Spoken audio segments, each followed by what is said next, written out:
Excusez-moi, je suppose que vous êtes le sorteur, c'est ici la soirée pyjama? Non, ici vous êtes au judo club du Grand Ornu et vous êtes dans un Toumag.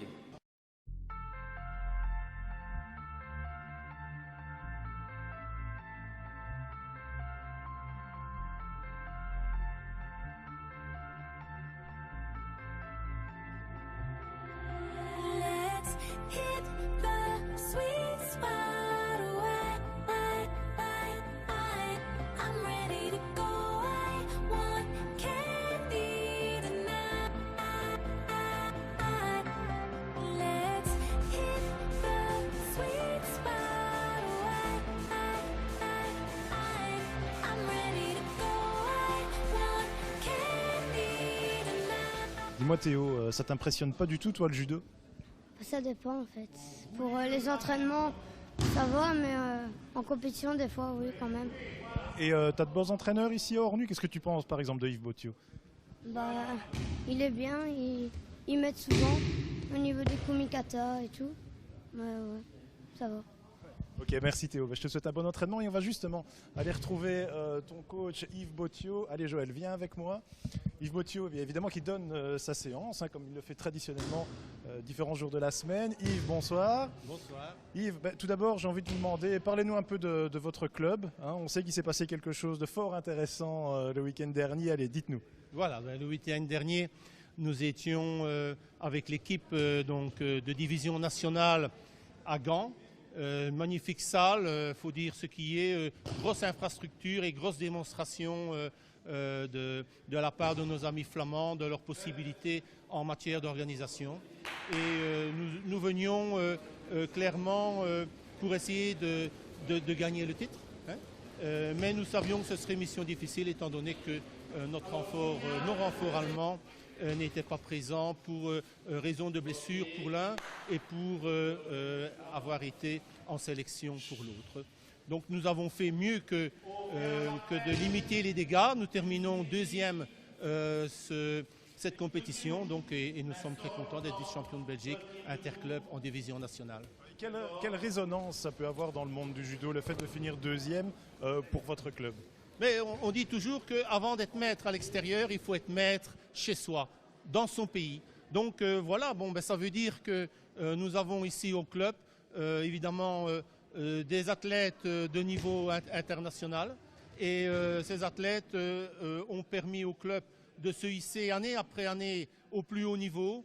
Et ici, arrivés donc en division nationale, eh bien, ils ont, par leur maturité, montré tout leur savoir-faire et permis donc au club d'avoir cette première médaille au niveau national, quoi. Et puis on sait, dans votre club, évidemment, il y a vos trois fils. Oui. On ne les présente plus ou quasi plus. Mais on peut le voir ce soir, il y a aussi des enfants, il y a des ados. Voilà. C'est-à-dire qu'il y a un mélange. Voilà, donc tout à fait. Donc il y a d'abord deux divisions. Une équipe qui tire en division nationale, l'autre qui tire en division 3. Et il y a donc ici cette rencontre entre les deux niveaux. Et il est évident que les athlètes internationaux ont besoin de partenaires et que les athlètes de niveau de division inférieure ont besoin d'une locomotive pour les tirer vers le haut. Donc ce mix fait que la réussite vient progressivement. Et vous avez de sacrées locomotives, on va parler de vos trois fils. Quelles sont un peu leur actualité en ce moment? Bien, les actualités sont très différentes les uns pour les autres. Donc étant donné que Jérémy va accéder à la catégorie senior, donc il va disputer ses premières compétitions seniors. Donc il va tourner dans des tournois de niveau B, les tournois préparatoires justement. C'est l'apprentissage du travail senior en international. Jean-Yves devrait, par ses résultats, son titre de champion de Belgique individuel et son travail en interéquipe, devrait pouvoir retrouver les tournois A au niveau national. Il a la pleine maturité, il a la plénitude au niveau technique et la maturité au niveau physique. Et je croise les doigts pour lui, sincèrement, pour que cette année soit celle de la réussite. Joachim, lui, a été pendant 3 mois en préparation physique pour essayer de combler son retard au niveau musculation avec les grosses nations telles que la Russie, la France, etc. et il va partir pour la Mongolie pour un mois, vendredi de la semaine prochaine. Sacrée actualité. En tout cas, on ira rencontrer dans quelques instants vos fils. Merci. J comme judo, mais aussi J comme Botio, et ils sont nombreux au judo club d'Ornu. D'ailleurs, excusez-moi, je cherche un certain J Botio. Oui, c'est moi. Formidable, 3 pour le prix d'un. On va commencer avec Joachim. Tout d'abord, Joachim, on sait que vous allez partir dans très peu de jours pour la Mongolie. Il y a plus exotique, évidemment, comme voyage, mais je suppose que l'objectif est tout autre pour vous. Ouais, ça va être 15 jours de préparation pour préparer la saison 2014. Donc ça va être un stage avec les Mongols. Comme on sait que c'est une nation qui devient de plus en plus forte, ça va être intéressant de se confronter un peu à leurs judokas, et ils sont nombreux et assez forts, quoi. C'est une riche expérience d'aller en Mongolie pour celui qui ne connaît pas spécialement l'actualité du judo.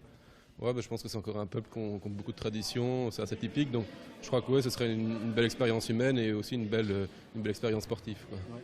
Ok, merci Joachim. Je me tourne vers votre frère Jean-Yves. Jean-Yves, vous avez un titre de champion de Belgique. Je suppose que l'ambition pour la saison prochaine, ce sera déjà de le défendre. Non, surtout à un niveau national, c'est quand même la 5e couronne, donc je pense que là le contrat était déjà rempli. Donc non, c'est plutôt vers l'international pour 2014, vers quoi je me tourne avec les World Cup, donc l'année prochaine en 2014. Donc il y a plusieurs World Cup début 2014. On va surtout se préparer, faire de la préparation physique générale et aller vers le spécifique pour arriver frais et dispo lors de ces fameux tournois début d'année, quoi. Et sur l'international, on connaît votre frère Joachim. Vous aussi, vous vous sentez capable d'aller chercher de grands, de beaux résultats? Oui, tout à fait. En Coupe d'Europe, j'ai déjà prouvé à maintes reprises que j'avais ma place en remportant pas mal de médailles. Maintenant, il faut concrétiser en Coupe du Monde. Donc, c'est le niveau au-dessus. Mais bon, j'ai déjà fait des 5e places, donc juste à ras du podium. Donc, voilà, gageons que pour l'avenir, ça va le faire, quoi. Ouais, ok, merci. Je me tourne vers le 3e, vers Jérémy. Vous, Jérémy, voilà, vous allez faire votre entrée dans les combats seniors. Vous abordez cet aspect de quelle manière? Tout d'abord, faire ma place en Coupe d'Europe et donc d'aller chercher une médaille en début d'année comme Jean-Yves en Coupe d'Europe. Donc c'est ça mon objectif. Et ça vous donnerait, je suppose, aussi pas mal de confiance pour la suite? Ah oui, ça permettrait peut-être d'avoir une qualification pour les Europes moins de 23 ans et ainsi d'essayer de continuer dans la lancée de Joachim et d'essayer d'arracher les mêmes résultats. Ouais, et quoi, vos frères vous conseillent, vous orientent? Mes frères, ils me tirent vers le haut. Et j'écoute toujours attentivement leurs conseils pour progresser du mieux possible. Ok, merci à vous trois et surtout bonne fin d'entraînement et bonne saison l'année prochaine. Un autre J, décidément, au club du Grand Ornu, il y en a beaucoup, c'est Jonathan Sturbois. Jonathan, la semaine dernière, vous avez combattu aussi dans le cadre du championnat de Belgique Interclub. Quelle expérience vous en tirez de cette participation? C'est quelque chose de très enrichissant parce qu'on ne croise pas toutes les compétitions des judokas d'aussi haut niveau, que ce soit à la fois pour un niveau belge ou un niveau étranger, international. C'est vraiment une expérience qu'on ne fait qu'une ou 2 fois par an. C'est une expérience qui permet de vous grandir et de vous fixer d'autres limites encore? Oui, forcément, on sent les différences de niveau, on sent tout ça et ça donne envie de progresser, de se montrer vraiment à la hauteur du club dans lequel on est, de faire de meilleurs résultats l'année prochaine. En tout cas, c'est tout le mal qu'on vous souhaite. Je vais me tourner vers Yves, peut-être pour le mot de la fin, on va appeler ça comme ça. C'est de se dire, voilà, dans votre club, on connaît vos 3 fils, mais il n'y a pas que vos 3 fils. Et un club, comme vous me le signaliez tout à l'heure, doit vivre aussi de son avenir des plus jeunes. Voilà, donc il y a un renouveau ici à Ornu. On a toujours travaillé la jeunesse par des stages multisports pendant l'année, aux stages de Noël, grandes vacances, etc. Donc on a toujours été en compétition avec les minimes, pré-minimes, cadets, espoirs, juniors. Et l'idée, ce serait d'avoir évidemment de toute cette masse quelqu'un qui sort du lot et peut-être qui à ce moment-là serait pris en charge par un des 3 fils qui aurait atteint à ce moment-là la maturité et qui pourrait quelque part reprendre en main les affaires du club. Et pourquoi pas, évidemment. Mais en tout cas, dans l'immédiat, je pense que vous avez prévu aussi ce soir de boire un verre avec vos judokas pour les féliciter en tout cas du titre de vice-champion, non? C'est bien ça?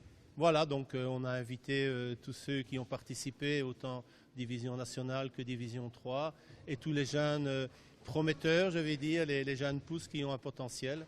Et on va fêter ça entre nous, parce que à quoi sert de faire des résultats si on ne peut pas en profiter? Alors on se retrouve autour d'un verre, à tout de suite. Voilà. Excellente santé pour votre titre de vice-champion de Belgique.